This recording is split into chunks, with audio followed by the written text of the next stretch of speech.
Hi friends, welcome to my channel. ఈరోజు అలచింతకాయ curry చేస్తున్నాను. కావాల్సిన పదార్థాలు: అలచింతకాయలు చిన్న కట్ చేసుకోవాలి, ఉల్లిపాయలు, కరివేపాకు, పచ్చిమిర్చి, టమాటాలు. ఇప్పుడు మనం అలచింతకాయ కర్రీ తయారు చేసుకుందాం. ముందున మనం బౌల్ పెట్టుకొని అందులో 4 టేబుల్ స్పూన్స్ ఆయిల్ వేసుకొని కొంచెం జీలకర్ర వేయనివ్వండి.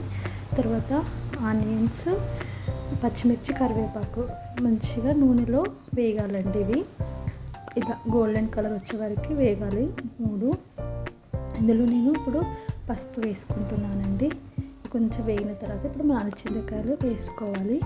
ఇవి నూనెలో మంచిగా మనం 5 to 6 minutes మంచిగా సిమ్లో పెట్టుకొని వేయించుకోవాలండి. సిమ్లో ఎంత మంచిగా వేగితే అంత బాగుంటుంది కర్రీ. ఇప్పుడు మనం ముందుగా కడిగేసి పెట్టుకున్న టమాటాలను వేసుకోవాలి. టమాటాలు కూడా ఇందులో మంచిగా వేగనివ్వాలండి.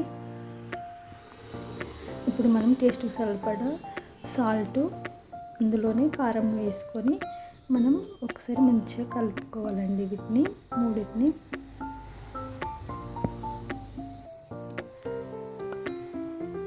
ఇప్పుడు మనం ఇందులోకి మనము కొత్తిమీర వేసుకొని సర్వ్ చేసుకుందామండి.